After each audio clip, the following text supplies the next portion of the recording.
So, Mutant Chronicles. Mutant Chronicles is a very fond place in my heart because it is the setting that got me into tabletop gaming. Now, yeah, I started off playing Dungeons and Dragons, but Mutant Chronicles is what really drew me in and kind of got me stuck in this hobby and where I'm at now. And it all started many, many years ago with a board game called Siege of the Citadel, which was an awesome game. And my brother got it and we played it a crap ton of times. And then he bought these little metal figurines.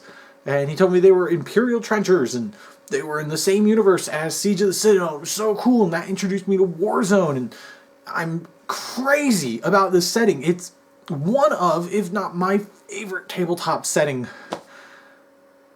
And it's why I'm very, very happy that I now have this. This is Mutant Chronicles 3rd edition role-playing game. This is made by Modifius, and it uses their 2D20 system, which is a very interesting system, but we'll get to that later. In case you were wondering, I also have the player's guide, and there's going to be different books for the different factions, and I'll probably end up buying all of those because I'm a sucker. But this bad boy right here, this is the core rulebook. This thing is massive. It's 471 pages before you even get to the references. It's a very well-made book. Mine came a little dinged up in the mail, but that's to be expected with international shipping and, USPS being what they are. But otherwise, this is a great book. It's nice thick hardcover, beautiful vibrant art, although I'm not really a fan of that art style. It still captures the Mutant Chronicles world quite well. I just think this guy looks a little too goofy. But it's filled with tons of awesome full color art. And there's all sorts of fluff in here. They kind of expand on the setting a bit more than the fluff in the Warzone rulebook, and that's because it's covering more than the Warzone rulebook. It goes into a little bit of detail about who the Dark Legion are, where they actually came from, and gives a hint of their backstory, which is kind of interesting. If there are any faults with this book, it is big. I mean, I said that as, kind of a compliment earlier, but it's a thick book. There's a lot going on in here. I mean, you have the fluff, and then you have character creation, and then you have rules for skills and traits and abilities and how to fight and how to do opposed rolls and how to do checks and creatures and weapons and armor, and there's a whole lot of stuff in this book, guys. Seriously, I've been reading it for like a week and I'm still not all the way through it. It's ridiculous. But still, I kind of love it. Aside from the art on the cover, it's fantastic. Now, the player's guide is basically just the character creation and some charts, but there's a couple discrepancies. Like, there's a table in here that on one of the rolls tells you to do one thing, and in here, that same table tells you to do another thing. I'm going to assume this is the one that's correct because this is the one that has more logic to it. This one kind of doesn't make sense on that table, whereas this one does. So, let's talk character creation. Character creation in Mutant Chronicles is awesome. It's not your standard roll, apply to stats, build your guy, min-max the crap out of the game. It's a very fluid and narrative system from start to finish. From creating a character to playing a session to ending a campaign, all of it is very narrative and it flows beautifully. When you create a character, you have two options on how to do it. You can either roll on charts, or you can point by. And the cool thing is the rolling on charts kind of has a point by in it. Characters are given life points. And basically, character creation is called a life path. And as you go through, you can spend life points to, say, not roll on a table. You get to pick the result. If, say, you want your character to be from a certain background or have a certain set of training. You have a character in mind, and you don't want to leave that one thing up to the fate of the dice rolls, you can spend a life point and get that thing. The other option is point buy, where you get 12 life points, you go through it step by step, spending your life points to get what you want. Much more boring. But even then, the point buy still feels narrative. It still feels like you're creating a character instead of a block of numbers. And that's probably where Mutant Chronicles excels best as a role-playing game, is it's character driven.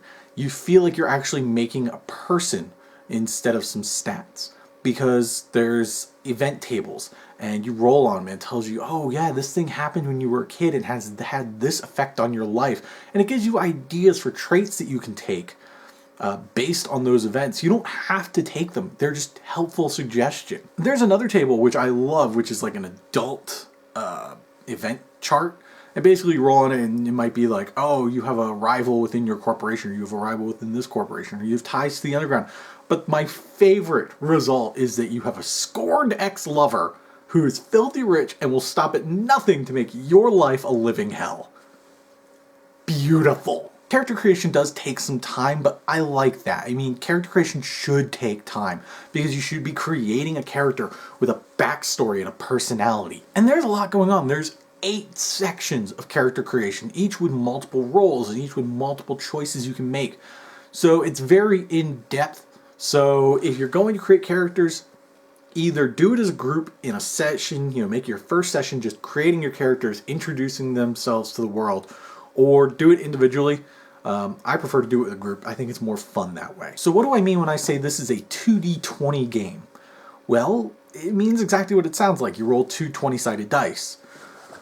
The cool thing is that the way it's written and the way it's set up, it isn't like Call of Cthulhu where you roll 2d10s and it's percentile. It is 2d20.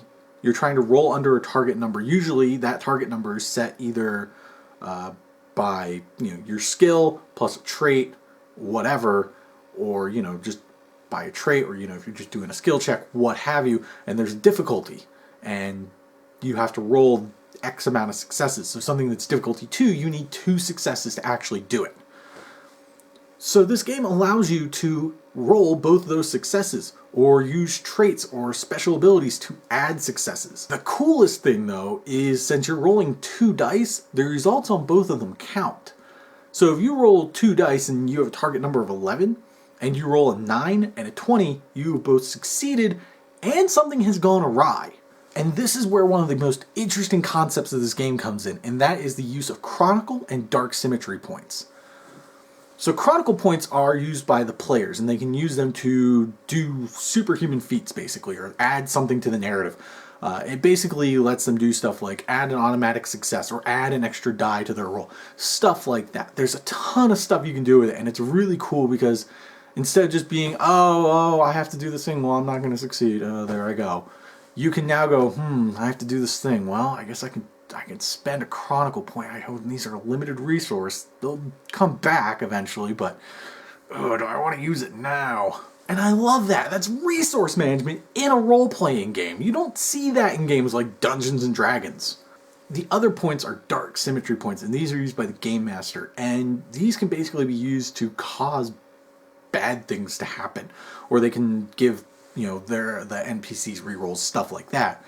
But causing bad things to happen, that's the best part.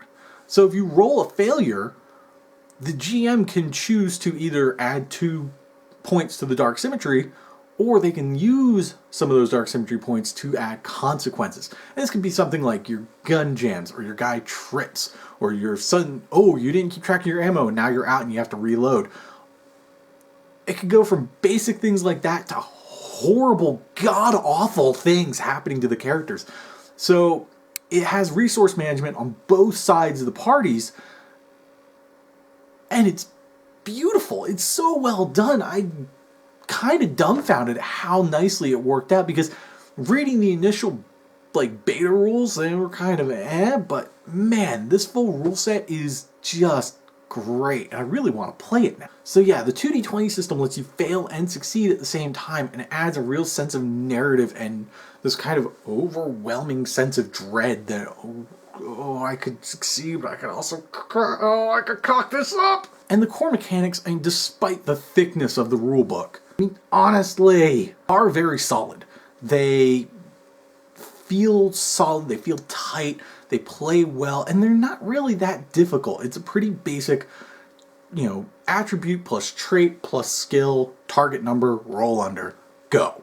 And one of the coolest parts about this is there's 3 different settings in this book. There's the Dark Symmetry setting, which is when the Dark Symmetry first appears, when Imperial finds the tablet on Pluto and unleashes the darkness, and machines start going all crazy and killing people, and the solar system basically collapses into chaos.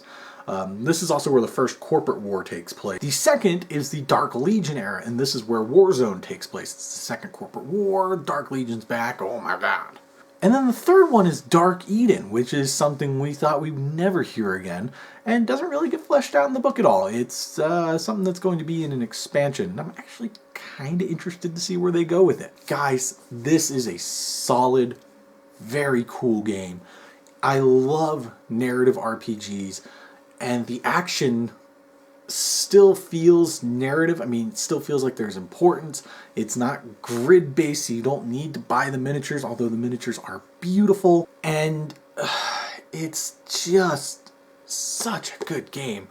It feels cinematic, and you can do so many things. You could have a campaign where all the characters are Doom Troopers infiltrating a dark citadel. You can have a campaign where they're freelancers taking up various jobs from different corporations. You can have a campaign where they're members of the Brotherhood hunting down heretics. You can have a campaign where they're just a bunch of cops on Luna doing what cops do, and things go bad. There's so many options in one game that it kind of blows my mind a little bit, and I'm absolutely in love with it.